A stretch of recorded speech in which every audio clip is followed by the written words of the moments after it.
Good morning, everybody. We're going to begin the property committee. It is June 10th and it is 8:04. So if you give me a second, I'm going to share my screen. I also sent a copy of the presentation um, to everybody that is on. So let me begin. Can everybody see that? Yes. Okay. Perfect. So, as I said, we have two agenda items today, for this property committee. It's our last one of the year. So, the property committee, we've been doing a lot of work. We had the capital assessment plan, the middle school project update. So, now we're in the home stretch. And, what we're doing here is we're doing the 5-year operational plan. And then we're having a conversation about, the transportation department. So on this page, if you reflect to the legend, this is going to kind of guide you through the next few slides on the funding aspect of this.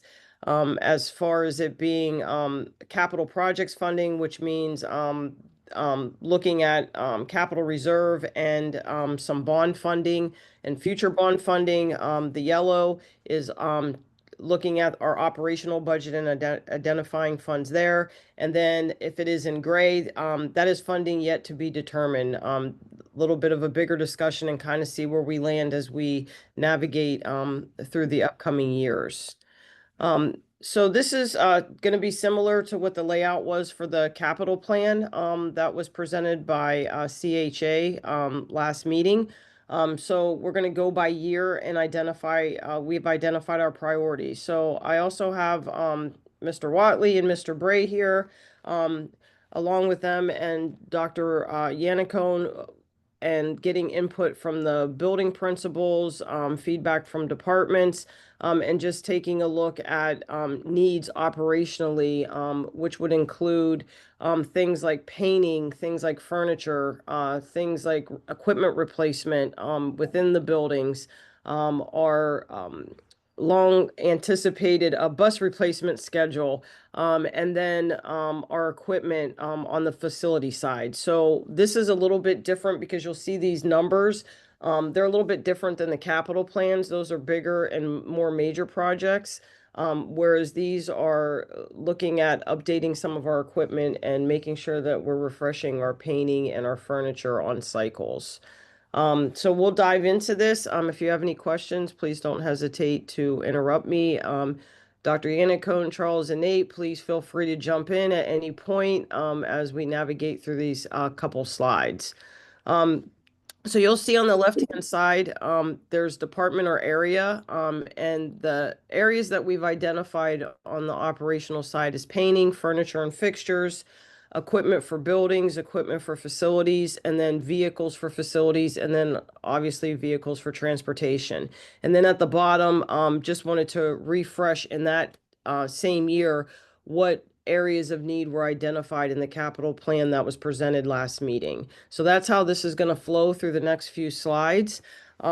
So again, if you go back to that legend, it kind of talks about funding that has either been identified or where we're going to look at funding for these areas. If it is gray, we're still in those discussions. The other thing that I want to say is that some of this stuff is fluid. So like I'll use the high school classrooms as an example. There's different square footages in the classrooms. There's different shelving. So we couldn't get exact pricing on every single individual classroom for a total price.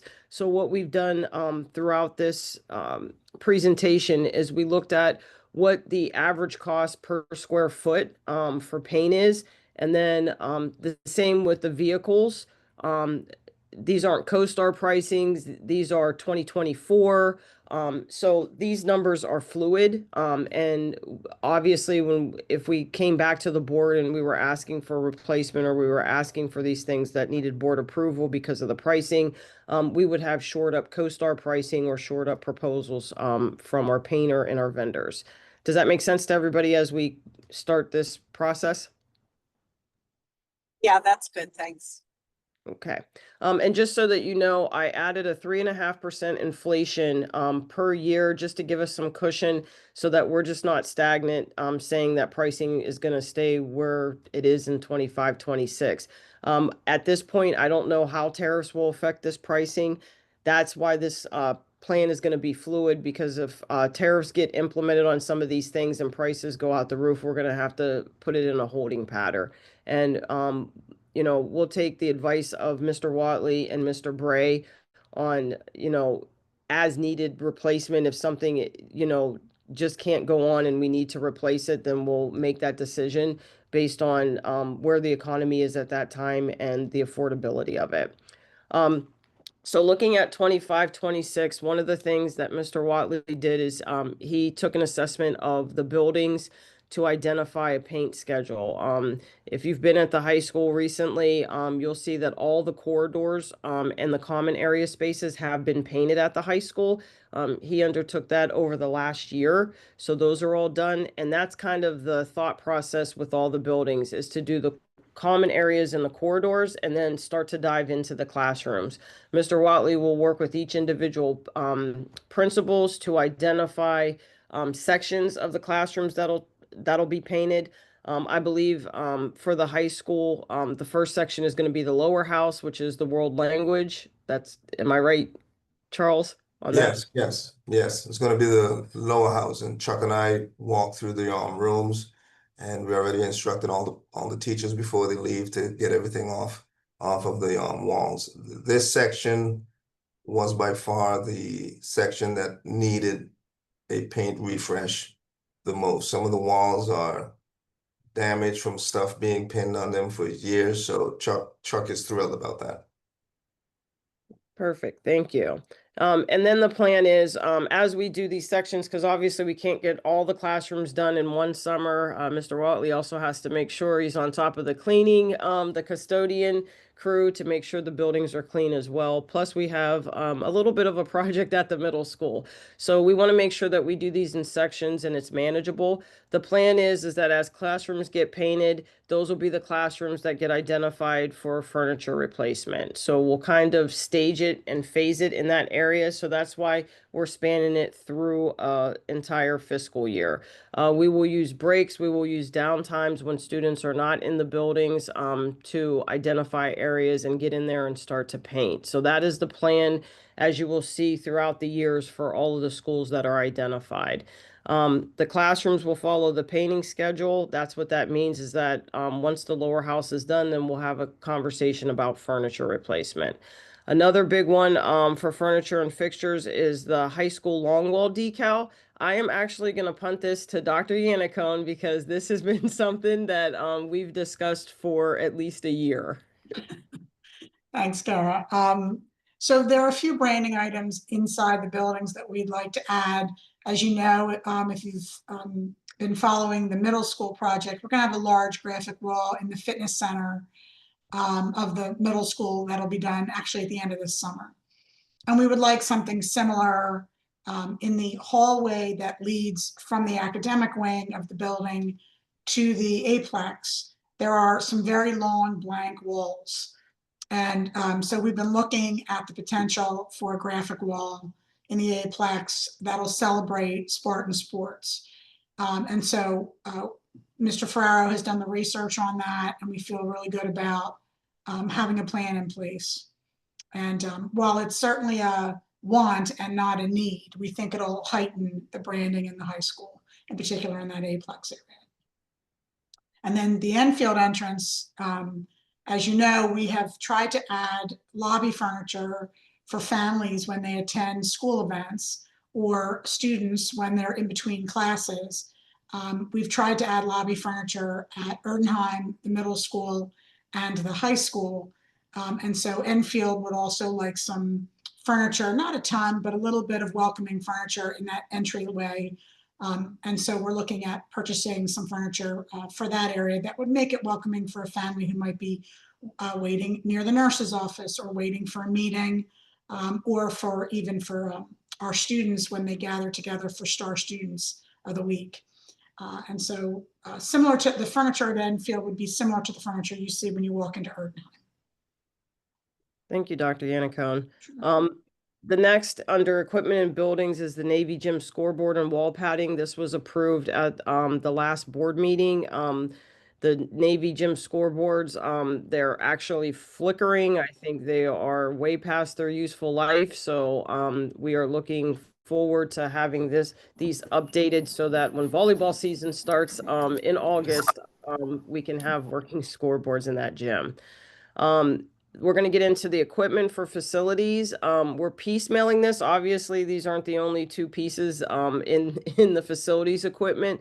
The big one, and please feel free to jump in. This is not my wheelhouse, but the Toro Grandmaster mower, I believe, is the one that is the biggest one that does the majority of the work for cutting our fields. It's probably the most expensive mower, if I'm right on this. And based on the equipment list, this was purchased in 2008. Um, I believe the issue with this is it's still in working condition, but we can't find anybody to service it because of its age. So this would be a priority for us to replace when the time comes, and Mr. Watley tells me to pull the trigger on that. I'm actually going to have Mr. Watley talk about the next one because him along with, I believe, Phil Hedson, they demoed this with the salesman, and he can speak about this a little bit more with this ABI force self-propelled grounds machine. Yeah, so this one is a machine that we had the company come out and demo. Myself, Phil, and Joe was there. And what it does the work of about 2 to 3 people. It's a ride along, but it has different type of fixtures on it that can there's a bunker rake, there's something that goes into the ground and it turns the soil over much quicker than our guys can. And I've been here for about 15 months and I know how crucial these grounds are and how everyone likes to play softball and baseball and all type of sports. So I think that this would be a welcome addition to the team. Phil tried it out and it works great. Joe saw it. Works great. So I think if we can get this one, it'll make our lives a little easier, but it'll make the residents and the people that use our fields much happier. I think that the turnaround to get fields ready would be much quicker. Thank you, Mr. Watley. And then under vehicles for facilities, we have a vehicle fleet. It is aging. These by far are two oldest. Go ahead, Mr. DeFranco.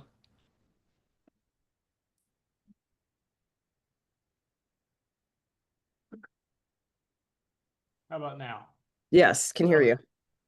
System issues. I'm sorry, I just had a quick question on that for Mr. Watley. So is that a piece of equipment that's would be new, not replacing anything, or would it be replacing multiple pieces, or is it just something, and I don't mean just, but something that would, as you said, improve our abilities to take care of the fields? It would be new and it would improve our capabilities of taking care of the fields. The bunker rake that we have right now, it's old, it's rusted. So if we get this ABI force, it'll just make life a lot easier. It'll make things a lot better. We wouldn't have to manually drag the bunker rake. It'll come with a fixture that you can just put on there, drive it, and it does the work for you. Okay, great. Thank you for that clarification. You're welcome. Okay, so the next, if there's no other questions, the next is looking at the facilities vehicle fleet. The stake body pickup truck is by far the most heavily used vehicle within our fleet. It is, it was purchased in 2002. So while we have a small district, we don't put a lot of miles on these trucks, so they last a little bit longer. But obviously, it's a 23-year-old truck. It is the backup, I think, for our snow salt spreader. And it is also the most heavily used because this is the truck that's used to move furniture. It's used to move the setup for graduation, the chairs. So we actually had this go down on us a little bit right before graduation, and we had to go rent a truck. Our mechanic looked at it, and it's one of those things where we have to drive it until it fails again so we can start to figure out what's going on. So it's starting to get to that point where we do not want to be without this truck. For our grounds crew, this would be a recommendation to replace this truck more so over the other ones. And then as we go down the list, there is a utility pickup truck. That pickup truck is a 2005, so that would be the second in need. Obviously, if we had to make a decision between the two, I think we would look at the stake body replacement first.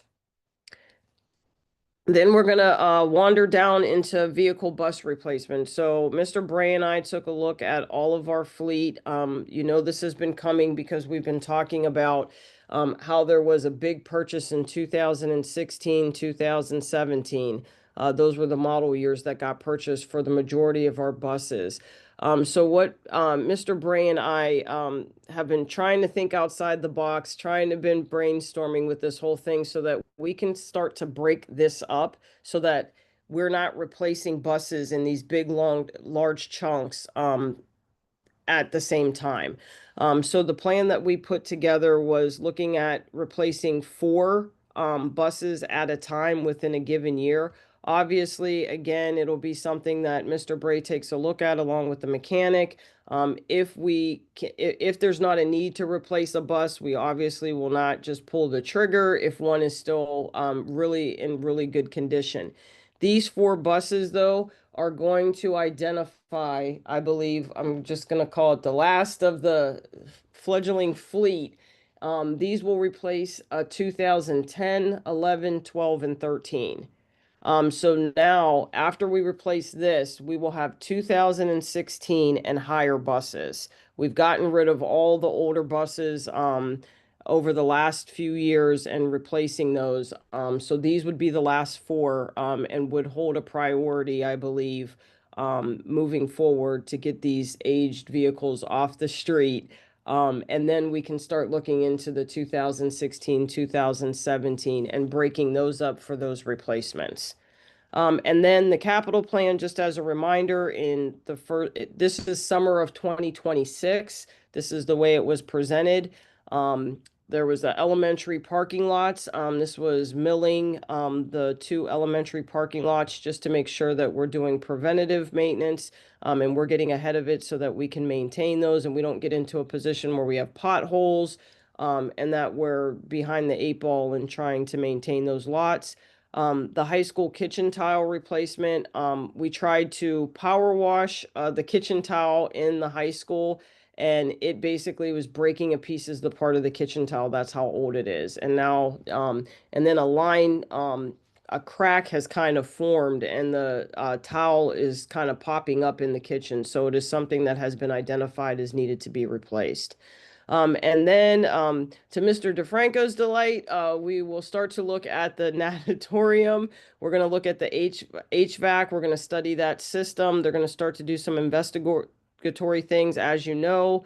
At a certain time of the year, we get this gassy smell in the pool that rests right above the pool. And we always hear about it at the same time of the year. So we're going to take a look at that and start to see what we can do for the HVAC system in there. And then we are going to, it's also on board to replace the deck towel and the base of the pool. That's a safety issue because the tiles, I believe, are cracking and breaking, so that needs to be replaced. And then the other one is the facility sanitary piping relocation. That's the investigation. Mr. Watley and his crew at the facilities department will really enjoy this, especially Mr. Watley. He has had the pleasure or the unforeseen pleasure of having this disrupt his day because the sewage of the sanitary piping is above the ceiling in order to connect to the base. That's the way that building was designed. So there have been a couple leaks where the piping has leaked and it has gotten all over the carpets and we've had to do some cleanup there. So that is the plan for 2025, 2026 for operational and for capital. Any questions as we move through this? Okay, I'm going to move forward and I'm going to go a little bit faster on the next because you're going to see some repeaters as far as replacements. So 26, 27, the priorities. The middle school will be painted. This is planned on summer of 2026. That is when in the phasing of the middle school project, the ventilators are supposed to be installed. We are working on a phasing plan with the contractor. When that happens, I think they're going to get in a little bit earlier than when the phase of the summer of 2026 is going to start, so we can see what that is going to look like in a couple classrooms. So then we can really get a scope of how we can lay that out and kind of schedule that. And then the classrooms will again follow the painting schedule. That is going to be a part of the project. So that funding, while I have it in yellow because that is operational bound, that is part of the middle school project. And then one of the requests was to update the room identification signage at the high school. So that is another plan. We'd have to look at that total cost just to see. That might be something that's phased, but that is replacing the markings of the classrooms and areas within the high school. And then on the equipment side, looking at a John Deere mower, this one is a lot less expensive than the Toro. Again, that's a replacement that is needed because of the age of the current John Deere mowers. I believe we have 2 to 3 of them right now with facilities. And then there's another utility pickup truck. Again, that'll be analyzed the same. And then once again, we're getting into our 2016 bus replacement. This is what I was talking about earlier, where Mr. Bray and I worked out a plan where we're busting up, not purchasing 15, 16, 17 buses at once, but looking at 4 and starting that replacement piece. And then capital plan for that year is to mill and overlay the tennis courts at the middle school. Those are the courts that are used for official games and matches. And it is tired. I believe that when they did the assessment, the balls are dead. There's cracks in it, and we just can't surface coat it anymore. It's time to dig it up. And it'll also be the replacement of the stairs going up to the tennis courts. Any questions on 26, 27? Quick question on buses. So this big purchase that was done in 16 and 17, how many buses was that? 1, 2, 3, 4, 5, 6, 7, 8, 9. There were 10 buses in 2016. 1, 2, 3, 4, 5, 6, 7, 8, 9, 10, 11. 12, 13, 14, 15, 16, 17, 18, 19, 20, 21 in 2017. Wow. But this is a stupid question, but I need to say, so they're not just all going to break at the same time, right? Correct. Right? Okay. I'll defer that to Mr. Bray, but I believe no, they will not. Okay. Yeah, the goal is certainly not. That would be a rough day in my department. So one of the things Ms. Green mentions is trying to go ahead and start to look at just planning to do 4 a year. And obviously, as years go on, make sure that we're pulling kind of the 4 riskier or ones that are going to be costing us a little bit more. But that way, we hopefully can, once we get through one big cycle, no longer have all of a sudden 30 buses within a 2 model year period where Yeah. we are really worried. Okay, and I think I'm sure we've discussed this in the past, but what is the average life expectancy for this model year, or is that a thing that do we have a sense of that? So our target for our entire school bus fleet is roughly 12 to 15 years per vehicle. Sometimes we do a little bit better. Sometimes, if something catastrophic happens, we could do a little bit worse. But, the buses that we have on order right now, one of those is replacing a 2005. So, we do try to keep them in outstanding shape anywhere we can, run them as long as we can, as long as it's safe to do so. But again, goal 12 to 15 years per vehicle. Sounds great. Thank you. Thank you. Okay, looking at 2027, 2028, on the painting side, we're looking at the administration building, the exterior part of it, furniture and fixtures. We're going a little bit backwards here, and you'll understand when you see the next slide with Erdenheim. We're looking in 27, 28 to do the Erdenheim classrooms with furnishing. I said before that we were looking to paint and then do the furniture and let that follow. You'll see on the next slide why we flipped it for 27, 28. And then something that has been a request of not only Mr. Rittenhouse, but Mr. Ferraro is implementing a digital Hall of Fame at the high school because we're running out of space on our walls to house trophy cases. So this is a updated way to recognize and honor our students and past histories and all that recognition. So this is something that has been a request that we believe that we can implement in the 27-28 school year. You'll see another John Deere mower on there. Again, we had that conversation, another utility pickup truck. And then we're back with our two buses, the Type A's and the Type D replacement. And then capital plan for that year is the Erdenheim roof replacement and our synthetic turf replacement at both of our fields. That would be the stadium and our multi-purpose field. So that is a heavy lift in the 27-28 year. We'll obviously be having some more discussion as we get closer to that. Any questions on this slide? Okay, we're going to go to 28, 29. This is why we deferred the painting of the Erdenheim classrooms to 28 and 29 and kind of flip-flopped with the furniture. If you look at the capital plan, the Erdenheim classroom unit ventilator replacement. So just like the middle school, we're going to look at replacing those unit ventilators because they are the same, I believe, system in Erdenheim that they are at the middle school. So we're looking to replace those out similar to what we're doing at the middle school. Because we're going to be getting into the casing, we don't want to paint the classrooms the year before and then have them go in and dig around in there and then having to do some patchwork. So we flip-flop to make sure that those two things were cohesive.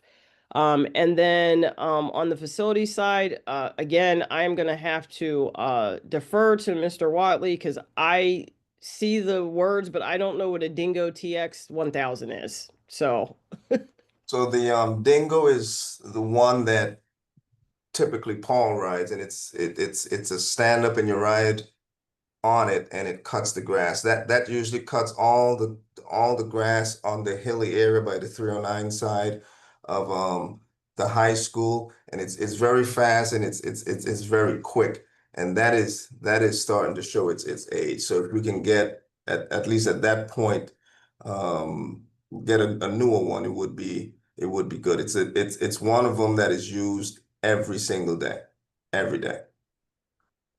thank you. And then we're falling in line with the replacement of our pickup trucks and our buses. So that's 28, 29.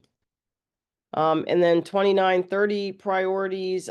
We will take a look at Enfield. Obviously, that's our newest building. So Mr. Watley will do that, but that is why that is our last building. The furniture should not need upgraded at that point. But again, we'll keep that in mind. Another John Deere mower, utility pickup truck, and then our bus replacement. And then in our capital plan, that is the replacement of our all-weather track surface at the stadium. And we are also going to take a look at modifying the main entrance at the high school to secure up the vestibule a little bit more. So we're going to do that study. So that is the end of the 5-year capital or operational plan. That also had the capital information built in. Is there any, I know that's a lot of information. Dr. Yannico? Thanks, Kara. I just wanted to sort of, well, first of all, I wanted to acknowledge for the board members. So this has been a lot of work analyzing the current condition of all district equipment, all district facilities. And as a complement to the capital plan, which, as you know, was a much more in-depth systems study over the course of the year where we contracted this out, our team here at the district under Charles and Nate and Kara's leadership have really supervised this analysis over the course of the winter and spring. The goal here is to get us into a proactive mode rather than a reactive mode. One of the concerns that we have had is that a number of these items have been, for lots of good reasons, they have been moved into a state of disrepair, and that's specifically some of the vehicles. And then we also have aging equipment, aging buses, and aging classrooms, both in furniture and in appearance, that we really want to get a handle on.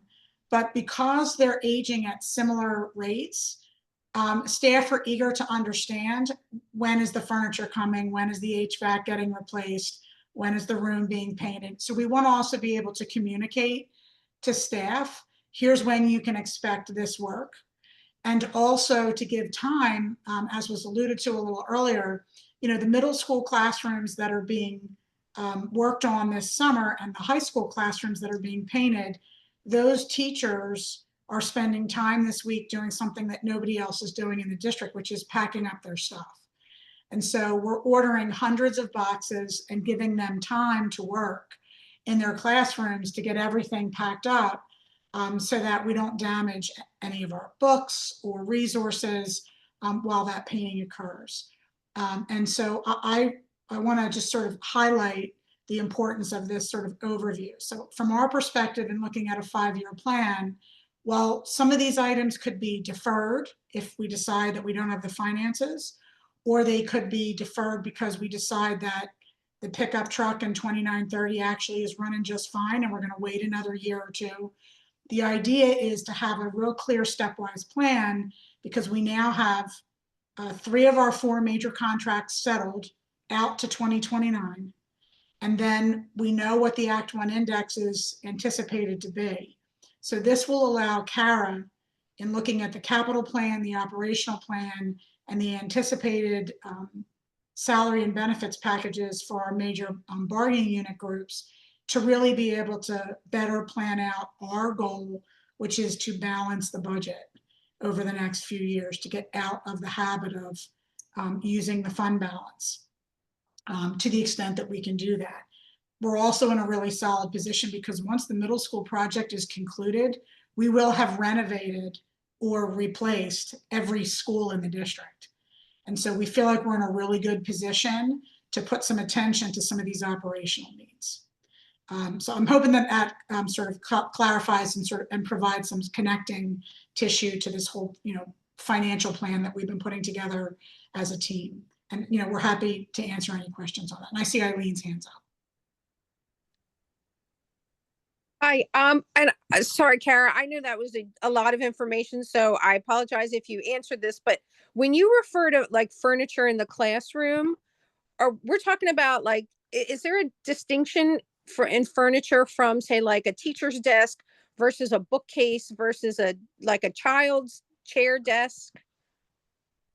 Sure. So yes, there is a distinction with that. So something that will happen, just like what we're doing with the middle school project, is work with the administration, work with the departments, because one thing that I have become well versed in is that an English classroom looks very different than a science classroom. So they have different needs. So we'll have to take it, and that's why we're kind of doing it in sections to determine what the needs are. I think a lot of the classrooms have built-in shelving in them and have cabinetry. So there might not be a need for bookcases and things like that, but the primary focus is replacing the teacher's desk and the student's desk, or the student's learning areas, whatever that's going to look like with the discussions.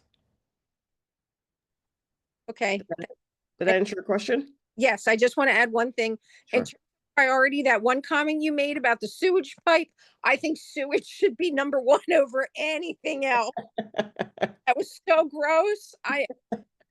Please, that should be number 1 on anybody's list. I'm sure Mr. Watley thanks you for that plug. Yes, thank you. I've dealt with, I think, 3 times that it has broken and sewage water has spilled out in the office, but thank you. And Eileen, I want to make sure for the record Mr. Watley has been very, very patient with the fact that the sewage pipe has created problems in his office. Were this happening in a school building, it would have been addressed Yes, immediately. yes, yes. But we tend to hold off in the admin building and the maintenance building and the transportation depot, which we're going to get to next, in favor of taking care of the classrooms and the school buildings. But yes, it's a high priority health and safety matter, no doubt. Thank you. So again, I know this was a lot of information, but as just in conclusion, what Dr. Yannick said, just like the capital plan, this is a fluid plan. It'll be revisited each year based upon funding, priorities, and needs as we go through each year. So the next conversation, and we have about 20 minutes because I want to keep this to an hour. This is a very high level conversation, but a very anticipated one. We've been talking about the transportation depot for quite a while. As you know, we revisited looking at alternative sites within the district. We could not find anything that would be able to house our Mr. Bray's dream to have all his buses on one lot. Or to have another lot. So at this point, when the capital assessment plan was done, the bus depot was evaluated as it is one of our facilities within our district. And if you recall, one of the things that happened was the comparison of renovations to improvements. Mr. Taylor touched upon that, and he highlighted that in the capital assessment plan, and the transportation depot was the one. All the other buildings were under a good threshold. There's a percentage. You look at what the cost would be to put money into it for improvements and the cost to renovate it. And if that number meets a certain threshold, the recommendation is to renovate it. Just reflecting back to the capital assessment plan, the bus depot was at a 92.4%. Which screams that don't put money into it, do a renovation to it. The recommended improvements for the depot would be about $3.1 million, and then the renovation piece would be about $3.4 million. So when they looked at those two pieces, it's a 92%. That's something that it needs to be addressed. All of our other buildings fall way under the threshold. So there is no need to reanalyze them, as Dr. Yannicone mentioned earlier.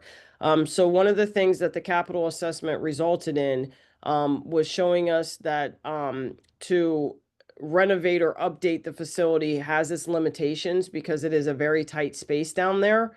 The estimated cost, it does not make sense to just keep putting money into a blueprint that's just going to kind of suck the money. It's kind of putting bad money into a building. And it is not recommended that we do the improvements and just kind of band-aid through the improvements on that site. What the recommendation from the assessment is to replace the existing building on that site. So what that means, we don't know. We need further study. We've had some really high level quick views of maybe looking at reconfiguring where the actual building is. The goal would be to be able to have buses actually turn around to gas up instead of having to back in. And looking to make sure that possibly going up 2 stories instead of being on 1 story, that might make some room there. But again, that's very preliminary discussion. The other piece of replacing the existing building on the site is to allow for options for alternative fuels, which we will discuss on the next slide. So again, the recommendation from the assessment would be to reconfigure the footprint to allow for the bus turnaround for fueling. It would allow us for options of alternative fuels, but a further study would need to be required. So if we move forward with looking into this, and we'll bring this back to the property committee, it would be looking at the bus depot as our next project or next major project a few years down the line. We have a middle school project that we need to check the box on first before we start digging into our transportation depot. Mr. Needleman. Yeah, Ms. Green, thanks. I'm just curious,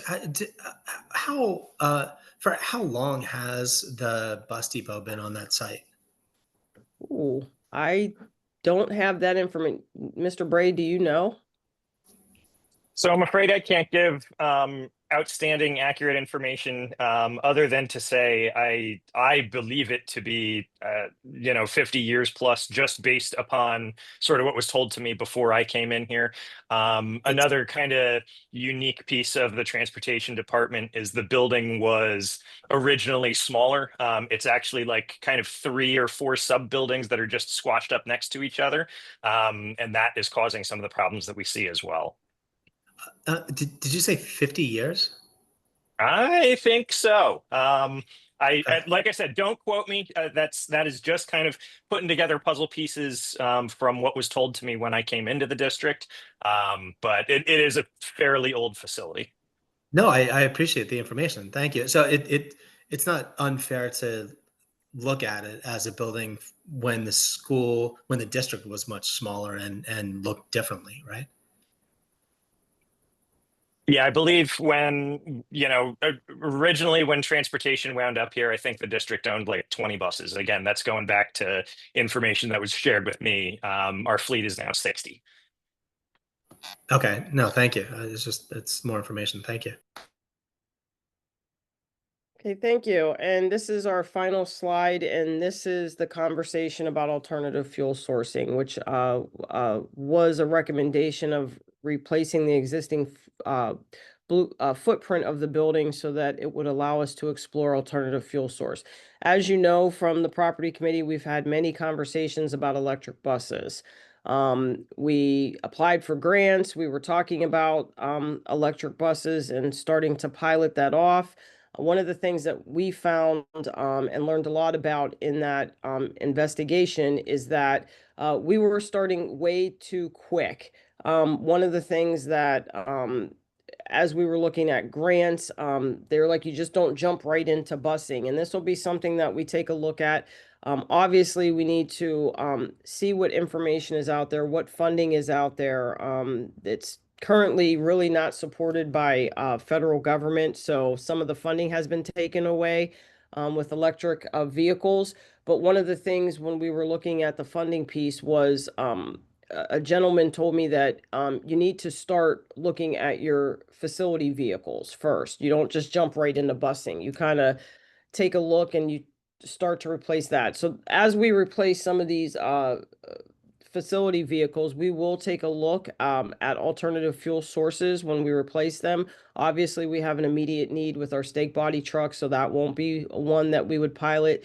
But moving down the line as we're reviewing the replacement of those vehicles and looking, something Dr. Yannicone has always talked about as well is charging stations at sites. So that's where we would start when it comes to the electric piece. With buses, the estimated costs are just too high. There's too many unknowns, and at this time, it's not recommended. The part that we are looking into, and Mr. Bray can do some more conversation with this, or he can do some more pitching with the propane piece, but we're under investigation with looking at propane as an alternative fuel source. North Penn, Upper Moreland, and Hatboro Horsham all have gone to propane busing. Some might be hybrid, but they do run on propane very successfully. Mr. Bray has been to some conferences. He's been speaking to some people. One of the things that has limited us on the propane piece is that there is not a propane bus for 84 passenger yet. They have the smaller buses, the 30 seaters, but they don't have the big buses yet. So that is one of the things that we're still investigating. I believe it's in the works for a prototype to be underway for a propane bus, 84 passenger bus. But our plan is to report to the property committee in the fall of 2025 to talk about this a little bit further. But we wanted to put it on your radar that this is kind of the new direction that we're looking in as far as the transportation conversation with our fleet as well as our bus depot. Going back to our replacement plan, if this is something in the fall that we come back with, and we do know that there's an 84 passenger bus underway, we would need to revisit the replacement plan because we don't want to start replacing all of our vehicles with diesel and then switch into propane. And then we would have started to replace the 2016s and 2017s with diesel fuel. Mr. Bray, anything to add, or Dr. Yannicone on this? I don't think, me personally, unless there's questions that the board would have. For me, I just want to, highlight for members of the property committee, we've spoken on a number of occasions with regard to the board's interest in looking at alternative fuel sources and sustainable options for transportation. And as Kara noted, at this time, we really can't recommend electric busing, both from just a structural, there's not the infrastructure in the country right now to support this. From our perspective, and certainly from a financial perspective, as you know, the electric buses were running in the ballpark of 3 times the cost of diesel buses, which doesn't feel responsible. However, we do have some local neighbors who've had a good deal of success with propane. And in particular, Nate has been looking at, and Nate, clarify for me, please, there's a strong preference for where the tank is located on the bus, which is part of we are waiting for the finalized version of the propane bus that has the tank where you want it to be, front or back, and I can't remember which right now. So it is, I'm afraid, not the tank. It is, in fact, the engine that we're concerned about. Yes.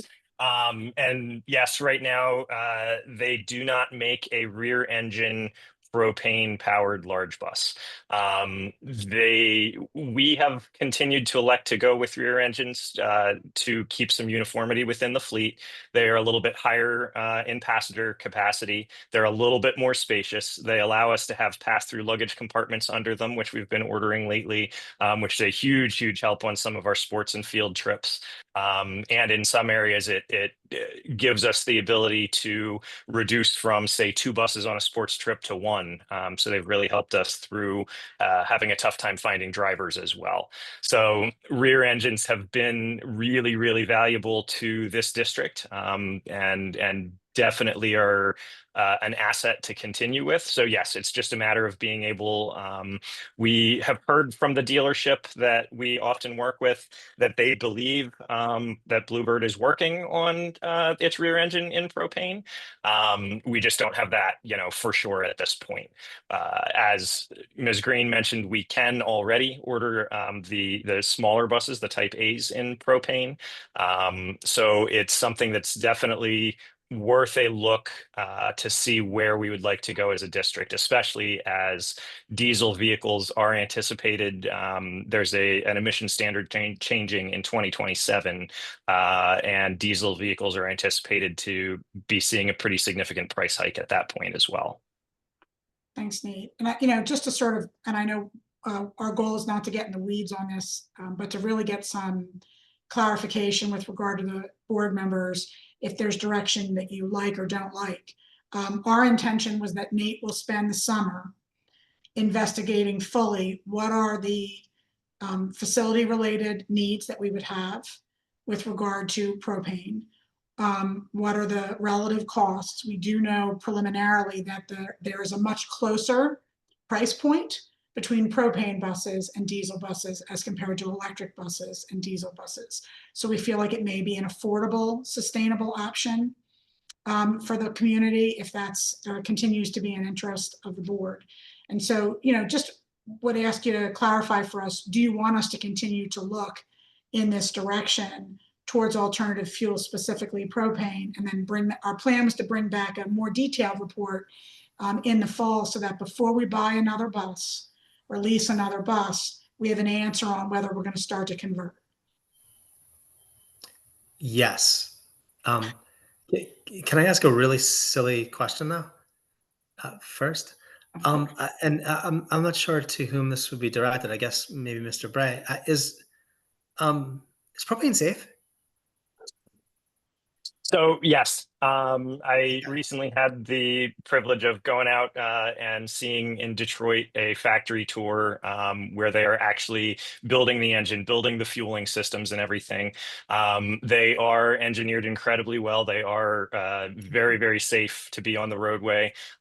They're the vendor that helps outfit Bluebird school buses with propane, offers to also come in and help make sure that, you know, not only drivers, not only mechanics, but you know, your area first responders are also aware of what to look for on the vehicle, aware of how to make sure that they understand the vehicle. But when it comes to, you know, safety in general, driving it around and even being involved in collisions, they would be considered every bit as safe as the equipment we have on the road right now. Okay, great, thanks. I just wasn't sure if that was part of the concern with where the engine was located, but that doesn't sound like it. Okay, great. Can I ask a question about the, I guess, the eco-friendliness of the propane versus whatever our fuel is currently, gasoline, and what does that look like? Sure. So as it relates to, you know, diesel, gasoline, and propane, where sort of numbers are right now at a high level, the emissions change that is coming in 2027 is something that current diesel engines and emission systems are not yet close to. And that's why they anticipate a price hike coming on diesel equipment, at least in 2027. While not official, there is also some concern that for larger gasoline engines in the 2027, or I don't quote me, I think the next change coming is 2031 as far as emissions. They're starting to talk about needing to change some emissions standards, or not standards, but systems on gasoline powered vehicles to drop some of the emissions outputs as well. I can tell you a lot of the problems that we see with our diesel equipment right now, they are often related to diesel emission systems. Very often it is not the engine. Very often it's not the vehicle itself. It's the actual emissions components. When it comes to propane, in its current unchanged format, it can hit the 2027 emission standards where it needs to be with absolutely no changes. A propane engine is basically a mildly modified gasoline engine, but propane burns cleaner, is actually a little bit cheaper as far as total cost to fuel the vehicle itself. But emissions standards wise, it's kind of light years ahead with its output. Mm-hmm. Okay.